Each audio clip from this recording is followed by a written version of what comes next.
So in our fifth example, we want to find the value of this, given that f of x is equal to e to the x squared.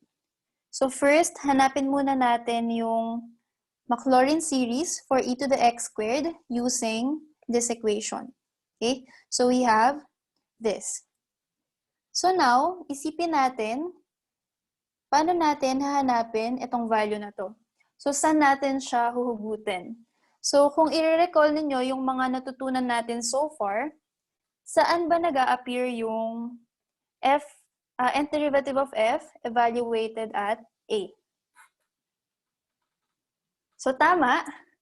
So kung alahanin ninyo, nag-a-appear siya sa coefficients ng isang Taylor series. In particular, c sub n is equal to the nth derivative of f evaluated at a over n factorial. So kung gusto lang natin itong part na to, we can just cross-multiply to get this. So now, using this formula, alam na natin kung paano natin hahanapin itong value na to. Tama? Kasi ang f raised to 2020 evaluated at 0 is just equal to n factorial. Our n here is 2020. So we have 2020 factorial times c sub 2020. Okay? So para mahanap ang value nito, kailangan na lang nating hanapin si c sub 2020. So to find this, balik tayo doon sa ating series. Okay? Note that, anong itsura ng coefficients nito? So ang coefficients ni x raised to 2n ay of the form 1 over n factorial. And this is equal to c sub 2n. Okay? So laging nag-agree yung subscript nito sa exponent ni x. Okay? So the coefficients, again, the coefficients of our Maclaurin series are of this form. Therefore, kung gusto natin yung c sub 2020, our n here must be 10, 10. Tama? So our c sub 2020 is equal to 1 over 10, 10 factorial. And this is the value of this. Okay? For our next example, we want to find the third-degree Taylor polynomial of f of x equals ln of x minus 1 about 2 and use the result to approximate ln of 1.5.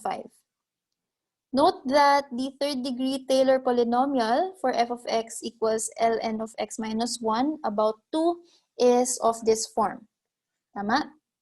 So ngayon, para makuha natin yung polynomial, kailangan nating ma-identify yung mga coefficients na ito. So pwede natin gamitin yung formula natin for the coefficients of a Taylor series. We have c sub n equals this. Okay?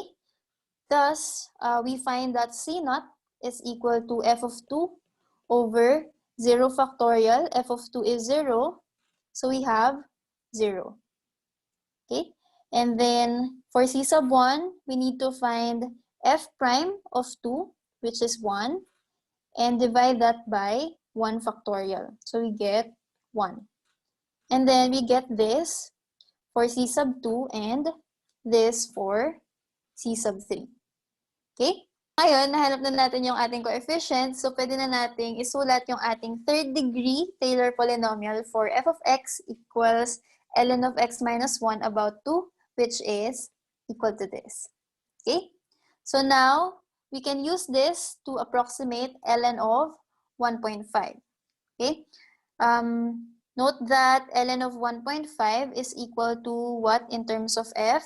Para maging 1.5 to, dapat x is 2.5. So this is equal to f of 2.5. And we have a theorem or a remark in our lecture video that f of x can be approximated by the Taylor polynomial of x. Okay?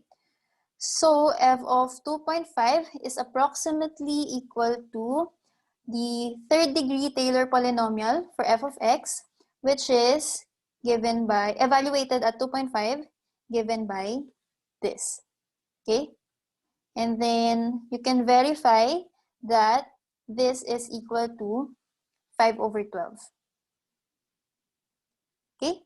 Therefore, we were able to approximate ln of 1.5 using the third degree polynomial of f of x equals ln of x minus 1. Okay? Next, we want to use the third degree Maclaurin polynomial for tangent inverse of x to approximate tangent inverse of 0.3. So dito, given na yung Maclaurin series ng tangent inverse of x. Okay? So, unlike the previous example na kailangan pa nating isolve yung coefficients, dito hindi na, no? Pwede na lang natin i-expand yung ating series. Okay? So, gusto natin ay fifth degree. So, we want p sub 5 of x. Okay? So, ano ibig sabihin nun? Dapat yung highest exponent ni x ay 5. Okay? Hindi ibig sabihin na n must be up to 5. Okay? So, careful kayo dito. So, this is the Maclaurin polynomial of degree 5 for tangent inverse of x. Okay? So now, we can use this to approximate the tangent inverse of 0.3. This is approximately equal to the Maclaurin polynomial of degree 5 of the tangent inverse of x evaluated at 0.3. And using this formula, we get this. And you please verify that adding these terms will give us this value. Okay? And then for our last example, we want to find the 33rd derivative of f and evaluate it at 0. So again, i-recall natin yung ating formula. So we have this, no? So to get the 33rd derivative of f evaluated at 0, we can just get the 33 factorial times c sub 33. Pero ano ba yung c sub 33? So ngayon, kailangan muna nating i-identify yung coefficients ng ating power series.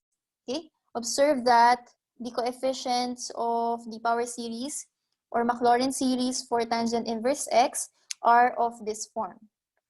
Okay? Ang subscript nito ay 2n plus 1 kasi ang exponent ni x ay 2n plus 1. So laging nag-agree ito. Okay? So we have this negative 1 raised to n over 2n plus 1. Okay? Therefore, kung gusto natin ng c sub 33, anong value ni n dapat? So we have, equate nyo lang, 2n plus 1 equals 33. We get 2n equals 32, or n must be 16. Okay? So we have c sub 33 is equal to 1 over 33. Okay? And then substituting this value here, we find that the 33rd derivative of f evaluated at 0 is equal to 33 factorial times 1 over 33 or 32 factorial. Okay? So I hope na-gets ninyo. If you have questions, please wag kayong mahiyang magtanong. Pwede nyong i-comment sa comment section or pwede nyong i-email ako. Hanapin nyo na lang ako. Or i-email nyo yung inyong mga discussion teachers. Okay? So, ayun lang. Thank you for watching and good luck sa Math 21. Ay, mali. Okay. So, ayun. Thank you for watching. Yay!